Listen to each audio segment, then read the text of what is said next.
Hey guys, what is up? Super K-Man Rocks here, and I am here for my NACL Summer Playoffs round number 1 overview and analysis video. We have done it. We have gotten into the playoffs here in the NACL, and I am so excited to cover this round 1, like pseudo round 2 matchup, weekend number 1, however you want to phrase it, however you want to word it. We're going to be covering all 4 of the best of 3 series from the previous weekend, and by the end of this, we're going to know quite a bit. Not only are we going to know our 2 teams that are in winners finals already after the first weekend, but of course we're going to know what order teams are going to have to go through in the lower bracket, how far they're going to have to go in this pseudo gauntlet style run. So a lot of information to be discovered in today's video. If you want to know my thoughts on the NACL season up until this point, check out the playlist up in the iCard right now. That's every single week of the NACL done in a very similar overview and analysis type of format. If you want to know my personal bracket prediction, you can go ahead and check it out on Twitter. The link to that is obviously in the description. I posted that a couple of days ago, but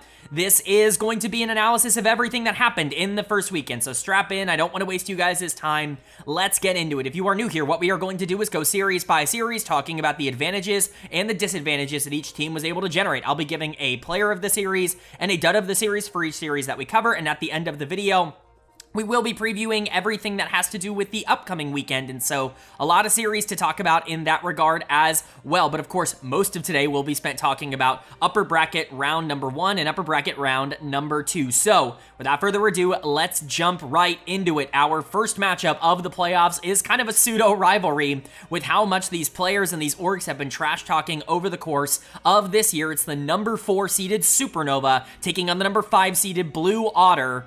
And Supernova is going to take this series 2-1. This is still full fearless. It's best of 3 for this first round and for obviously the second round in the upper bracket, but every series beyond that, I believe, is best of 5.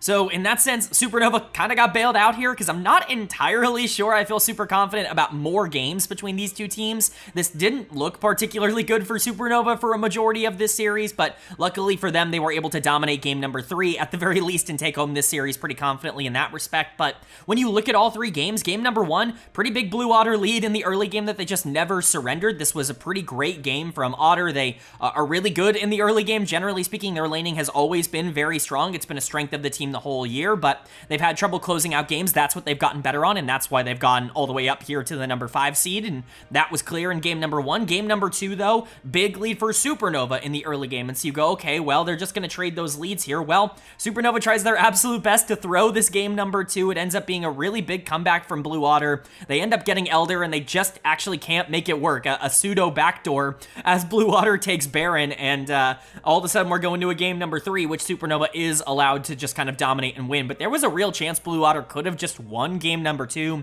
had they been a little bit more, I guess, aware of the backdoor attempt on the Nexus. But that being said, like, it's hard to feel bad about either of these teams because both of them at times looked good. Player of the series for me is going to go to Diamond in the support position. I think he was the standout member in that third game on the Blitzcrank. They put a lot of time and effort into the bot lane, Kenvi, Lens, Diamond. They were definitely the focal points, I would say, for what Supernova wanted to do. I do want to give a shout out, of course, to Lens's Kaisa. He was the one that ended up really kind of taking advantage of a lot of the resources generated, and I would be remiss not to mention Faisal in the top lane, who was literally game-winning on the Cassante for Supernova. He was the only one attempting to do anything macro-wise. His presence in side lanes, like, quite frankly, won them the game, and so it's really hard to not point out Faisal. I thought he was excellent in this series, and, you know, Toasty wasn't bad either. I think he was definitely better in game number 3, as opposed to maybe some of the first games in this series, but overall, this was a pretty complete effort, I would say, from Supernova in terms of who ended up getting the resources. I think, depending on the time, there was a lot of,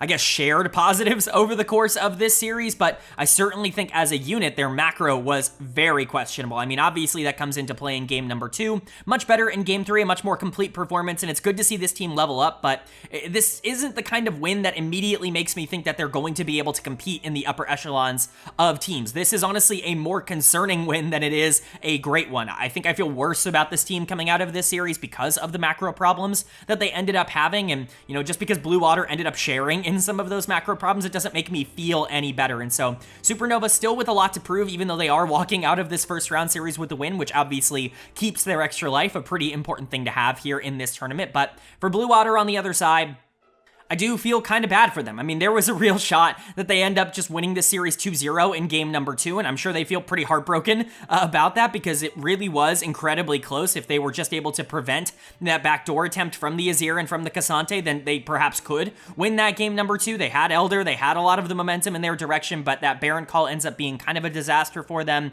leaves their base wide open, and they end up losing the game. Game number 3, obviously, not great. Like, there's not a lot of good to take away from that, but honestly, I don't really feel all that bad about Blue Otter. There is a genuine reality where we walk out of this series with them winning 2-0, and all of a sudden the entire narrative has changed. They go into this upper bracket round number 2 with loads of momentum, because not only did you just 2-0 kind of a rival in a team that a lot of people consider more mechanically talented than you, but you've also now just kept your winning streak alive. This team basically has not been able to lose a series over the past couple of weeks, and so I think that definitely would have changed the perception and the mental of this team at least a little bit. Unfortunately, that is just not the case. Dud of the series for me is unfortunately going to go to Quacker. I feel kind of bad about this because I don't even think it's entirely his fault. I think that there was attention put on him on the Darius in game number 3, and really, like, no top lane pressure in that game is kind of a big problem for Blue Otter's comp, and so I am going to give him Dud of the series for that game, but I don't think he was horrible on the Gwen or on the Olaf or anything like that. I think everybody was kind of bad at times in game number 3. I think Rovex and Music were amazing in game number 1, and so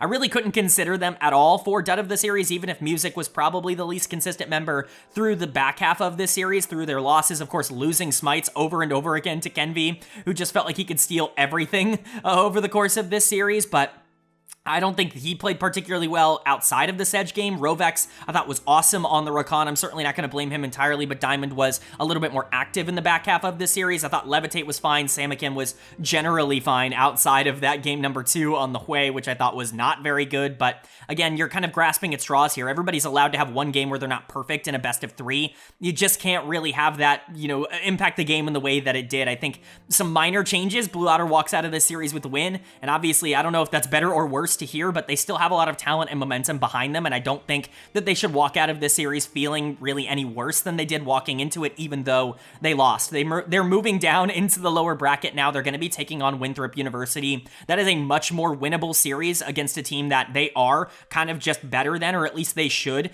just be better than, and so we'll see what happens now that they are favorites going into a series like that. But for Supernova, it does not get easier from here. You go into Dragonsteel, the number 1 team in the NACL, the undefeated Dragonsteel. Obviously, if you didn't look good here, it's going to be harder to look good in that series, but we're going to cover that one later in this video because, of course, it already happened. And so, we'll see what happens with Supernova, but not the most encouraging series of all time for me. And then moving on to our second of the first round series, and this is one I was very interested in seeing. Both of the round 1 matchups were basically perfect in terms of draw. It's the 2 LCS affiliated challengers teams. It's FlyQuest challengers taking on Team Liquid challengers. And FlyQuest, the defending champions, they are going to pick up a win here in round 1. They've looked pretty shaky, pretty questionable over the first couple of weeks. In fact, in my predictions, I actually had them losing this series to Team Liquid. Team Liquid seems to always get a buff going into playoffs. It just seems to be super consistent with this organization, not only at the LCS level, but specifically here at the NACL level. They almost always overperform what they were in the regular season. And honestly, I feel better about this version of Team Liquid challengers than I have a lot of teams that have gone 3rd or 2nd in the past. So I kind of had a lot of faith that this team was going to figure something out with the coaching staff, but that really was not the case in this series. It was a 2-0. That being said, it was 2 very close games. Like, neither of these were blowouts by FlyQuest. They didn't absolutely obliterate either of these. In fact, they lost early game in both of them. Now, in game number 2, significantly more understandable. I mean, TL's entire comp revolves around trying to get early leads here, and so being down 4k gold and just having a lot more tools in terms of your team fight potential, it makes a lot more sense. But when you look at game number 1, really no reason for FlyQuest to have ever won that game. They just played significantly better over the back half. Basically, without Bradley getting caught a couple times, I don't think Team Liquid had any good plays in the second half of game number 1, and you end up in this situation where FlyQuest, the team that is pretty historically not been clinical in terms of their execution in the NACL, was more clinical and ends up being more relevant in the back half of these games. Player of the series for me is going to go to Chime. I considered a couple of players for this. Bradley was obviously the other member of the team team that was really on my mind in terms of player of the series because, I mean, look at the scoreline. Like, he was really dominant in terms of damage, especially in that first game on the Azir. If he hadn't gotten picked a couple of times, he probably would have been player of the series for me, but just a couple of small mental errors in that game number 1. Still was very good on the Tristana in game 2. Didn't really have to do as much. I think game 2 was a lot more about the setups that Shaden was giving them on the Maokai, but he also was way too over-aggressive on the Wukong in game number 1, and so, you know, trying to find a middle ground here, I end up on Chime. Anybody who follows the channel knows that I'm a big fan of Chime. At this point, he clearly is a channel darling, not just at the NACL level. I was singing this guy's praises on TSM years ago. I was talking about just how much better he was than he got credit for. I think back in 2022 in summer when he got promoted up to TSM, I think I was calling him like the most underrated player in the LCS. Like, Chime has just always been a bit of a channel darling, whether you're talking about NACL or LCS version of him. And again, I know I badger on this point a lot, but the fact that he might not be in the scene at all going into next year, that's a travesty. Like, there is just no explanation for why someone as good as him doesn't have an LCS spot. I think he could go up and, like, genuinely, like, compete to be a top 2, top 3 support right now in the LCS. And so I'm just stunned that nobody has given this guy an opportunity. He continues to be amazing. The engage on Alistair at the end of game number 1, it was a literal game ender. Like, quite frankly, he decided that they were going to win that game, and he went out and did it. The Rakan was also very good in game number 2. Really not a lot of criticisms to give. He was definitely the better support in this series, and just generally speaking, I know I badgered the point home. I know I hammer it a lot, but Chime is way too crazy to not be in the scene. Like, this guy is just so good. Again, Bradley, Shaden, the other players I kind of considered, not that Sajed and Surti were bad at all. They were just the players that I noticed a little bit less. I think everybody on FlyQuest really had good late games. Early games, it was a lot more up for debate, but generally speaking, this is still a good sign from a team that was really struggling to close out games in the regular season to actively being able to come back into. I think it's a really good look. And then for Team Liquid on the other side, you know, you're a little frustrated. If you had been just slightly more clinical in game 1 or in game 2, you could have been walking out of the series with a 2-0. I know I said similar things about Blue Otter, but it's almost the exact opposite situation here, where it felt like you had all the cards in your hand, you just never were able to do something with it. Blue Otter was kind of gifted a lot of those cards. Team Liquid earned them in the early game, and they just couldn't do anything with it. Their late games were just not very good. Dud of the series to me is going to go to Kim Down. I've honestly not been particularly impressed with Team Liquid's bot lane over the course of this split. I think Spawn and Kim Down have just kind of been average, and it's really not what I would have expected. Spawn in particular is always a player who kind of has stepped up when it matters more. He's been really good in playoff runs for obviously Team Liquid or Dignitas in the past. He's just been really effective in those roles, and unfortunately, it's just not really happening right now. I think Summer, at least for this duo, it's probably been the weakest that we've seen them, which is really not ideal. I think Keel had a couple of good moments, but man, the over-aggression in the early game sometimes led to just nothing in the late game, and it's really frustrating. Jenkins, you know, Roamer, I think was over-eager for sure, got caught out a couple of times in this series. Like, there were just small moments that I think ended up costing Team Liquid so majorly against the defending champions. You can make these kinds of mistakes against other teams in the league, probably not against FlyQuest, and unfortunately, those small mistakes did add up, and it led to them losing this series. They're going to move down into the lower side of the bracket as well. Their opposition in DSG is very, very questionably strong. Like, we'll see what they end up being. You know, without Tomo, they've certainly been a lot more of a question mark, and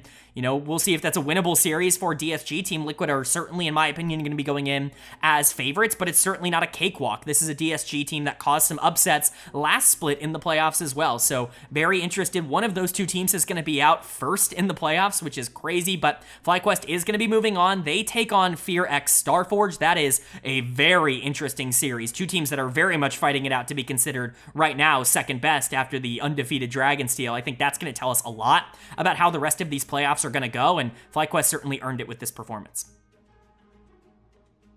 But then moving on now to our round number 2 matchups. With how they did the scheduling, we're actually getting our upper bracket round 2 before any lower bracket series. That certainly makes things a lot more exciting. By the end, we are going to know our two teams in winners finals already in this tournament, which is massive. Of course, the 1 and 2 seeds had a pretty big upper leg getting that bye in round number 1, but we'll see if they can make the most of it, and we're going to get to see our number 1 seed in action first and foremost. It's the number 1 seeded Dragonsteel taking on the number 4 seeded Supernova, and Dragonsteel is going to pick up the 2-0 series win here. This was dominance. We've talked about the first couple of series being pretty close, pretty back and forth. You know, there were definitely positives and negatives to all 4 teams' performances in round number 1.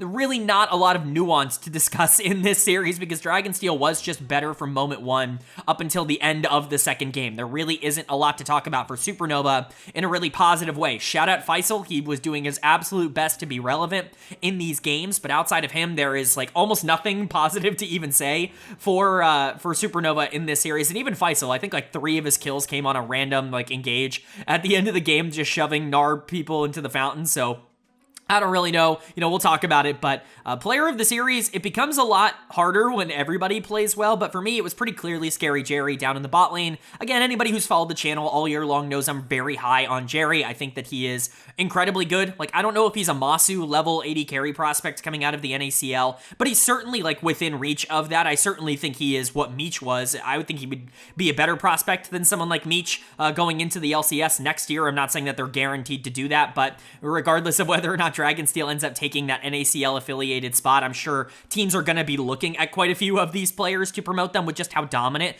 they have been. And Jerry has proven that development that he's made over the course of this year, his ability to win both early and late and to be aggressive, like that's not a fluke. Go watch this game number 1. This is exactly how you want your star 80 carry to play. He's not playing scared. He's not playing to fulfill the needs of the team. He is looking to go out there and gain as many resources on his own as possible. He understands that the rest of the team is there to make him stronger, and he takes full advantage of that by playing really aggro, like that fight in the top lane with Zamudo. It's just really great stuff. Like, it's everything you want to see out of a top tier 80 carry prospect, and he just continues to show it off game after game. This guy is genuinely elite at this level. Spyrax was also unbelievable here. I'm a big fan of Spyrax. I've talked about it a lot. I think he's kind of like the antithesis of what I talked about with Quad. I think they're basically like opposite players for those of you who follow my LCS analysis or obviously my NACL analysis from last split, but Spyrax is the kind of player who I think if you ask him to be the guy who takes all the resources and is on these damage threats and has to be the number 1 carry, I don't know if he's going to fill that role nearly as well as a lot of the other mid laners in the league, like a Roamer, like a Toasty on the other side of this matchup. But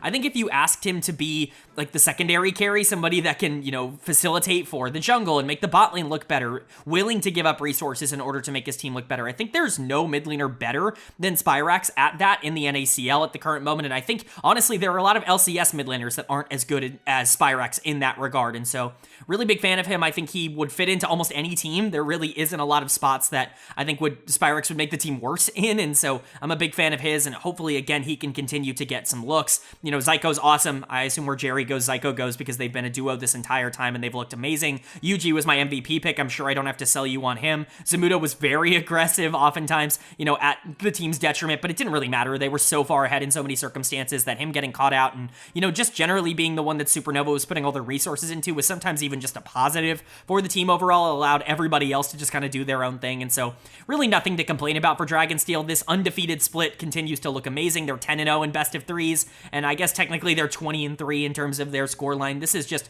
a ridiculous output from currently the best team in the NACL. And then for Supernova on the other side, I'd love to try and praise something about this. Faisal really wasn't all that bad, but there really isn't a lot to like, especially from the bottom side of the map here. I think Lens and Diamond really struggled in this series. Jerry and Zyko were definitely just better in this series, and I think that very much came through. I also think Toasty really struggled in the mid lane. I'm a big fan of Toasty. As you guys know, I've been kind of calling my shot that I think 2025 will be his year to kind of emerge in that same way that like a Scary Jerry or a Yuji have over the course of this year. Maybe not as much Yuji. We knew going into the year this guy was dominant, but kind of like Scary Jerry coming up through this system and just kind of asserting himself as one of the best players in his role. I think that could be next year for Toasty. That being said, Spyrax was definitely better here, and the 1v1 was certainly a lot more active on the map, and Toasty really wasn't very good in this series, but Lens just slightly less effective in my opinion. At least Toasty was okay in one of the games. I thought Lens was essentially a non-factor in both, so he's going to get my dud of the series here. Again, it's not like either of them played well. I don't think Diamond played well. I don't think Kenvi ended up playing well into Yuji, and that's a matchup that honestly has to go well for Supernova to kind of be in this series, but I don't want to rag on Supernova too much. They're going to be moving down into the lower part of the bracket because they're the number 4 seed. They actually go in the earliest possible spot because no matter who ends up losing the next series, they will be higher seeded than Supernova. That means they're not going to lower bracket round 2, but lower bracket round 3, I believe. That's technically how it ends up going, and so We'll see how they end up faring down in lower bracket. You know, unfortunately, they do get that lower seed, and so they get that lower spot, but kind of deserved from how the regular season ended up going. This team definitely gives me major question mark vibes at the current moment. They didn't exactly look convincing in their win over Blue Otter, and they got destroyed here by Dragonsteel. We'll see what happens in terms of who ends up making it through on the lower part of the bracket, but I don't think Supernova is a lock for top 4 by any means. And then for Dragonsteel on the other side, this team is just awesome. Like, there's genuinely nothing else left to say. Like, they've been untouchable throughout this split, and they obliterated their first playoff series. Maryville stumbled a little bit in the playoffs in the previous split, in the spring split. Even that couldn't stop them from making finals, and now that they're on a massive run, that they're in winners finals, they're one series away from making the Americas tournament. There's really not a lot to not like about this team. They're some of the best, if not the best, in basically every role, and their cohesion is amazing. This is going to be the juggernaut, the colossus to slay at the end of the tunnel, the final boss of the NACL. We'll see if anybody can even come close.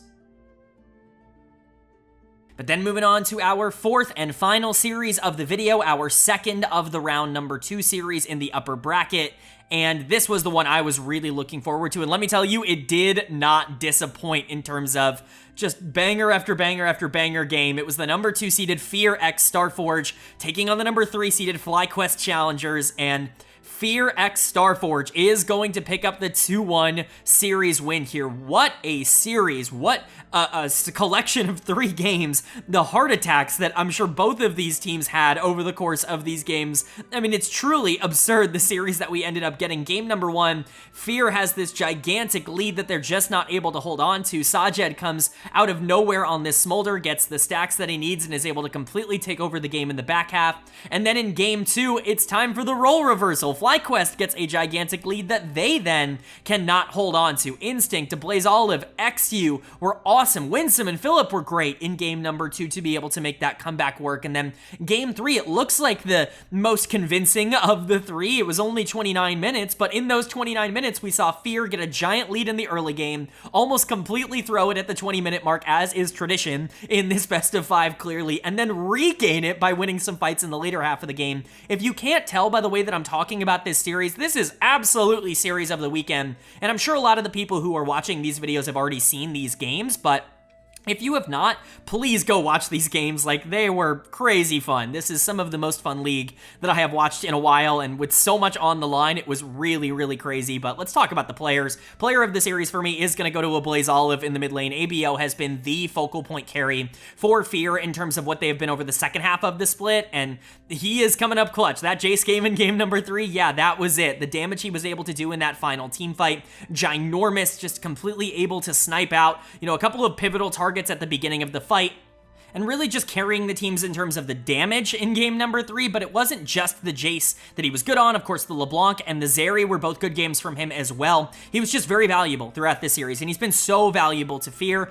As you saw, if you watched my week number 9 overview and analysis video, he was my all-pro pick in the mid lane for the entirety of the NACL. I think he was the best mid laner in the NACL this split, and he continues to be on quite a hot streak. Bradley had good and bad moments this series, but ABO definitely the better of the 2 mid laners, and honestly was the driving force for Fear. But I don't want to take anything away from the rest of this team. XU was phenomenal in this series. I love how he plays tanks. I've always been a big fan of him on things like Sejuani. Sedge in particular, because it still has agency in the early game. You're not like a Maokai where you just have to play really slow. You can actually go and try and do things early on. It didn't necessarily work here, but XU looked really good in game number 2 towards the back half. I think some of those engages and just generally being able to snipe out priority targets with the ultimates it was massive. It was game winning for Fear. I want to give a big shout out to Instinct and Winsome, who I thought at times were both very good here. Winsome in particular, a couple of great engages on both the Rel and the Rakan in the back half of this series. Phillip was really solid on the top side. This was just a really good series for Fear